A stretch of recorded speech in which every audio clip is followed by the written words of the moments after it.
بسم الله الرحمن الرحیم. د مشق ادبي بهیر دوستانو، فاروق اعظم یم. تاسو ټولو ته سلام او مننه چې ماته مو د مشق ادبي بهیر پر غونډه د خپل نظر د څرګندولو بلنه راکړه. بیا ډیره مننه او سلامونه.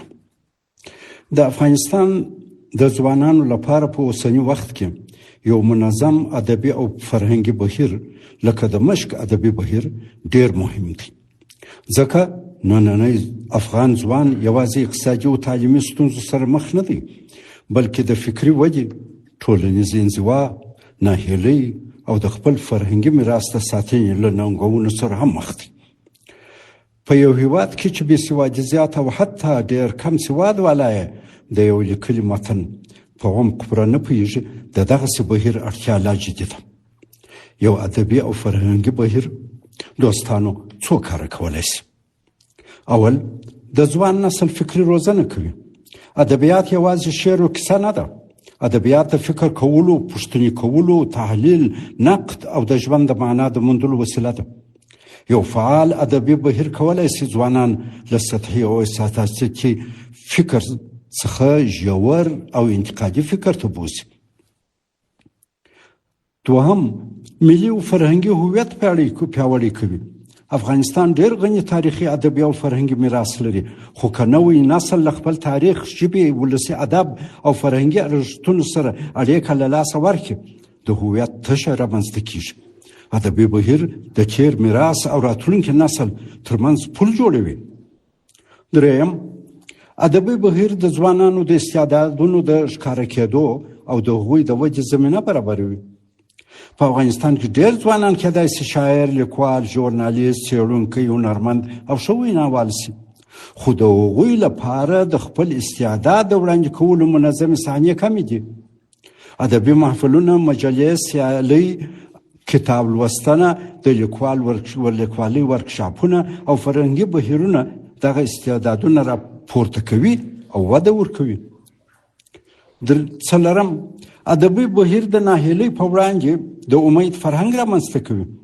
کله چې انسان د جګړو، بیکارۍ، فقر، مهاجرت او راتلونکي نامعلوم حالت ګوري، یوازې مادي پروګرامونه کافي نه دي.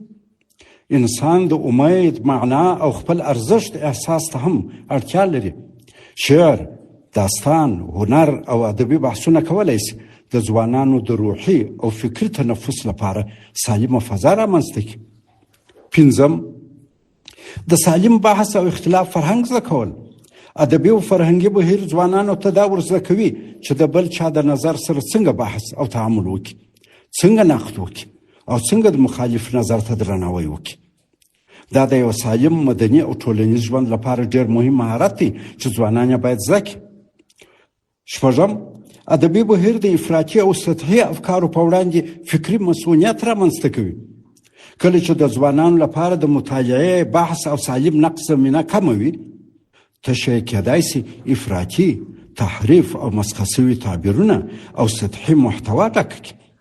کتاب، ادبیات، فلسفه، تاریخ، هنر او علمي بحث ځوانانو ته د مثبت فکر کولو بدیلې لارې وښیي. اووم، ادبي بهیر د ژبې د ودې وسیله ګرځي. یو پیاوړی ادبي حرکت د ژبې د بقا او پرمختګ لپاره خورا مهم دی. که ځوان نسل په خپله ژبه شعر، داستان، څېړنه، ژورنالیزم او علمي لیکنې وکړي، ژبه یوازې د کور او ورځني خبرو وسیله بیا نه پاتې کېږي، بلکې د علم، فکر، فرهنګ، نوښت او د ټولنې د پرمختګ سبب ګرځي. اتم، ادبي بهیر د افغانستان د ټولنیزو ستونزو انعکاس دی. ادبیات کولی شي د بیکارۍ، مهاجرت، فقر، جګړې، کورنۍ تریخ ژوند، د ځوانانو د ستونزو او نورو ټولنیزو مسایلو په اړه ټولنیز احساسات او تجربې ثبت کړي. په دې معنی گویا ادبیات د ټولنې ژوندۍ حافظه ده او ادبي بهیر دغه حافظه تقویه کوي. نهم، ادبي بهیر د افغان ځوانانو ترمنځ د ګډ تفاهم زمینه برابروي. افغانستان له قومي، ژبني، سیمهییزو او ټولنیزو تنوعاتو څخه جوړ دی. که فرهنګي بهیر د ټولو ژبو، سیمو او ټولنیزو ډلو استعدادونه راټول کړي، فرهنګ بیا د ویش پر ځای د یووالي وسیله ګرځي. 10 ادبي بهیر له نړۍ سره د افغانستان فرهنګي اړیکې پیاوړې کوي. افغان ځوانان کولی شي د خپل شاعرۍ، داستان، هنر، څېړنې او نورو ادبي او فرهنګي هڅو له لارې نړۍ ته د افغانستان یو مثبت تصویر وړاندې کړي. داسې تصویر چې یوازې جګړه نه، فقر نه، بلکې تمدن، ادب، علم، هنر او انساني استعداد هم. دوستانو، په اوسني شرایطو کې یو مهم ټکی زما په نظر دا دی، داسې ادبي بهیر لکه د مشق ادبي بهیر باید سیاسي حزب نه وي، بلکې د فکر، ادب، علم، هنر او سالمې ټولنیزې اړیکو یوه پراخه فضا وي. باید د افغانستان د ټولو ځوانانو لپاره وي، د اسلامي او ملي فرهنګي ارزښتونو درناوی وکړي او په عین وخت کې د علم، نوښت، پوښتنې، نقد او نړیوالو تجربو دروازې هم پرانیستې وساتي. ښوونه ځوان ته پوهه ورکوي، خو ادبیات او فرهنګ هغه ته فکر، هویت، احساس او د ټولنې د جوړولو روحیه ورکوي. دوستانو، په افغانستان کې یو ادبي بهیر څه مشکلات هم لري. مثلا د مطالعې د کمزورۍ فرهنګ. زموږ ځوانان د ځینو اقتصادي مشکلاتو، د ادبي او فرهنګي آزاد بحث، محدود چاپیریال، د ځوان لیکوال او لوستونکي د تقاضا ترمنځ واټن او د رسنیو د منفي سیالیو په سبب د مطالعې سره لږ شوق، دا ټول مشکلات دي. د نن ځوان د کتاب په نسبت ډېر موبایل ګوري. که فرهنګي بهیر یوازې کتاب او دودیز غونډې وي، ممکن ځوان نسل ورته جذب نشي. بل مشکل دا دی چې ادبي فعالیتونو مرکزیت یوازې په کابل کې دی، چې د ولایت ځوانان اکثر له دغو فرهنګي فعالیتو او بهیرونو محروم دي.